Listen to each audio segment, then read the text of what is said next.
నమస్తే, welcome to KK news. నేను శ్రీదేవి. దేశంలో ఒకవైపు ఫెంగల్ తుఫాన్ తమిళనాడు, పుదుచ్చేరి, కేరళ, కర్ణాటక, ఆంధ్రప్రదేశ్, తెలంగాణలలో ప్రభావం చూపుతోంది. అలాగే వారం రోజులుగా వర్షాలు కురుస్తున్నాయి. ఇందులో ప్రజలు ఇబ్బంది పడుతున్నారు. ఈ క్రమంలో మరోవైపు తెలుగు రాష్ట్రాల్లో భూ ప్రకంపనలు ఆందోళనను కలిగిస్తున్నాయి. తెలుగు రాష్ట్రాల్లో భూకంపాలు వచ్చే అవకాశాలు చాలా తక్కువ. అందుకే ఇక్కడ ప్రజలు ధైర్యంగా ఉంటారు. కానీ అప్పుడప్పుడు చిన్నపాటి ప్రకంపనలు వస్తుంటాయి. తాజాగా బుధవారం డిసెంబర్ 4వ తేదీ ఉదయం ఆంధ్రప్రదేశ్, తెలంగాణలోని పలు ప్రాంతాల్లో భూమి కంపించింది. దీంతో జనం భయాల్లో ఇల్లు, అపార్ట్మెంట్ల నుంచి బయటకు పరుగులు తీశారు.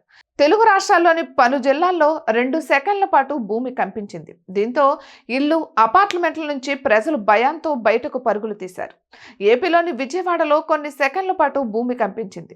విశాఖపట్నం జిల్లాలోని అక్కయ్యపాలెంతో పాటు పలు ప్రాంతాల్లో కూడా భూమి కంపించింది. ఇక తెలంగాణలోని హైదరాబాద్, రంగారెడ్డి, భద్రాద్రిగూడెం జిల్లాలకు భూమి కంపించింది. ఈ 2 సెకండ్ల పాటు భూమి స్వల్పంగా కంపించింది.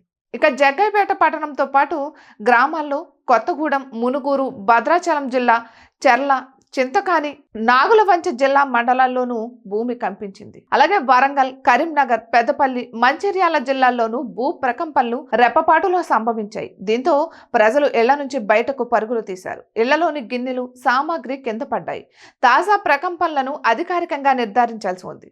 భూకంపమేనా? అయితే భూకంప కేంద్రం ఎక్కడ ఉంది, రిక్టర్ స్కేల్ పై ఎంత తీవ్రత నమోదైంది అనే వివరాలు అధికారికంగా ప్రకటించాల్సి ఉంది. ఇక మరోవైపు ప్రజలు ఏం జరుగుతుందో అని భయపడుతున్నారు. భూకంప ప్రభావంపై ప్రభుత్వ ప్రకటన కోసం ఎదురు చూస్తున్నారు. ఇటువంటి మరెన్నో వీడియోస్ కోసం కేకే న్యూస్ తెలుగు ఛానల్ని సబ్స్క్రైబ్ చేసుకోండి.